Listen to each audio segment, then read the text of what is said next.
Hello and welcome to Miniature Adventures. I'm Big Lee and this week I want to talk about being prepared. So this week I want to expand a little bit on the topic that I discussed last week about running demo games in unusual venues. However, I also think it's worth sharing a few tips on how to run a successful demo game in general. So the topic was partly inspired by something I was listening to. So I was listening to the Lardy's podcast, and Richard Clark made a point partway through that I completely agree with, and that is, and neatly summed up my approach to running any kind of event, whether that's a demo game at a show or a game at the with my mates in the shed or a presentation for work. The key is preparation. The more you can do before the event, particularly when running a demo game, the better the experience will be for everyone involved. So as the umpire or organiser, or maybe ringmaster, it's important to go into these events having prepared for any reasonable eventuality. The more work you do beforehand, the more polished and professional the final presentation will appear. This applies whether you're running a demo game or delivering training in a professional setting. Now, long-time viewers of this channel know that I have spoken before about the presentation of games at shows, and in particular I've advocated for better signage and handouts to accompany games at events. This isn't just for the benefit of photographers like myself who are desperately trying to correctly label pictures for blogs or videos, although that certainly is one of my concerns. There are plenty of other reasons for improving game signage at shows. You know, a well-presented display not only enhances the experience of players, but also for spectators, and also helps convey information a lot more clearly. I'll try to remember to put a link to my last video somewhere up here on this topic, so check that video out. I think it's worth watching. However, good signage and handouts require a lot of forward planning. My gaming group, Postage Rejects, for instance, try to run a game at least once a year, usually at the Broadside Show in Gillingham. It's our local event. Various members take turns organising the game, and planning often begins shortly after the previous year's event has concluded. And one of the key elements that we always prepare is a handout, typically an A5 sized leaflet containing a brief description of the game, details about the figures, the rules being used, and of course contact information for our group. Now, while it's possible to put something together at the last minute, a little forward planning allows for spell checking and fact checking, eliminating errors that could undermine the game's presentation. Plus, if you leave it until the night before, you can pretty much guarantee that your printer will have run out of ink. Now, planning is not just important for demo games at shows, it's vital for any game, especially if you're running it for friends or club members. A well-organised game ensures a smooth, hassle-free experience for everyone involved. Now, for me, this means having a checklist of all the necessary items, you know, dice, tokens, measuring tools, any other paraphernalia required by that particular rule set. I also make a list of all the terrain pieces needed for the scenario, as well as an order of battle, of course, to ensure that all the figures required are brought to the game. This is especially critical if you're taking that game out of your room and taking it out on the road somewhere. Now, another crucial aspect of preparation is reviewing the rules. At the very least, the organisers should reread the sections that directly impact on the scenario that they're going to be playing. When I ran my first game of Test of Resolve, for instance, I had a lot of potential questions and answers all ready to hand before I even played the game. You know, sure enough, several of those particular questions came up during gameplay because I could anticipate them. You know, I'd already prepared. I was able to answer without pausing the game to look up the rules. You know, not only did this mean that the game ran more smoothly, but it also helped maintain player engagement. Instead of, you know, getting frustrated while waiting for rules clarification, players remained immersed in the game. I mean, additionally, being well prepared lends an air of authority to the umpire, which can help prevent unnecessary debates and rule speculation. We've all seen it happen. You know, when players have confidence in your rulings, the game flows a lot more smoothly. So beyond making the game more professional and engaging, preparation also has practical benefits.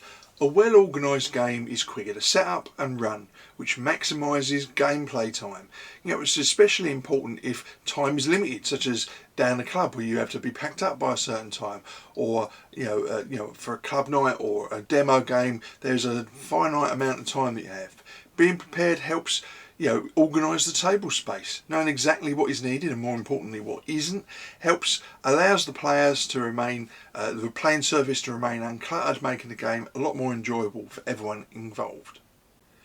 Now, preparation isn't just for the benefit of the players, it also enhances the experience for spectators, particularly at events like game shows.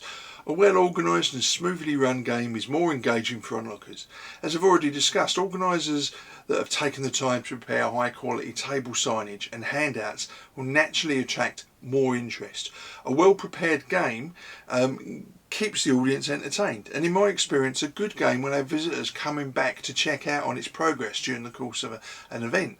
Additionally, an organised and visually appealing gaming space is far more likely to draw in spectators, especially if there's an interesting display that catches their attention. So what about participation games? Well, all the benefits we've discussed for players apply here as well. Clear rules and structured gameplay make it much easier for newcomers to join in. Anyone who has ever run an event for the general public, whether that's work or hobby related, knows these situations can sometimes feel chaotic, unpredictable. Careful planning helps mitigate those challenges. Being organised and having backup plans in place allows you to manage a crowd with far less stress all round. Ultimately, a well-organised game maximises the fun for everyone involved, whether they are the umpire, a player or a member of the public. The more time spent pushing miniatures around the table, enjoying the spectacle and discussing the historical background of the game, the better. Conversely, the less time wasted flapping through rule books, resolving unnecessary disputes or answering the same questions repeatedly over and over again, the more enjoyable the experience will be for everyone who's taking part. So as always, I want to throw this discussion out to you. In previous weeks, many of you have shared your experiences running demo games or organising games at clubs and events. So what are your top tips for staying organised ahead of a game? I'd love to hear your thoughts in the comments below. So we're going to do a very quick hobby update. It's been an odd week for me. I've had 3 different companies approach me this week to do reviews in return for free samples of games. Now I don't necessarily have a problem doing that. Indeed, I've done it. I've done reviews of products in the past, but this time I felt I needed to turn down these kind offers. Despite the channel being almost exclusively to do with historical war games, these products were all either fantasy or sci-fi related, and so although they looked brilliant and I was intrigued, they weren't really suitable for this channel and this particular audience. So as I say, I've politely turned them down. I try to have a little bit of integrity and I definitely don't have space to store stuff that I'm probably never going to get a chance to play, even if the products themselves look really, really nice. So to everyone who reached out to me this week, thank you very much. It's nice to be considered. So time for a Workbench update. So we are now in the last few weeks of the Analog Hobbies Painting Challenge, and I'm making a concerted effort to stay focused and get everything I've bought painted. Now I knew I needed to add more cavalry to my army, so when I purchased the gun and limber that I painted last week, I also purchased a unit of mounted Opportuni from Perry Miniatures. Now this set comes with lances for all, however there are also several muskets or carbines in the pack, so I decided to give a couple of them firearms instead of lances. There's a militia after all, and a uniform is not a word I would associate with a unit of this type. Now I've already painted a couple of units of foot Opportuni, but there were also a series of short-lived cavalry formations. These were formed in July 1812 or thereabouts as Cossack, i.e. mounted militia regiments. The Moscow militia had 2 regiments, but other regions were able to raise considerably more units. All were disbanded by 1813-14 once the crisis of Napoleon's invasion had been defeated. Now I won't have time for any more cavalry before the painting challenge ends, but I am giving careful consideration to add in a few more units, maybe of Uhlans, to my army to give it more mobility and lethality. I haven't bought them yet and I definitely won't have time to include them in the challenge, but I'm more than happy with my progress in the painting challenge so far. So that's it for this week, a shorter video than usual.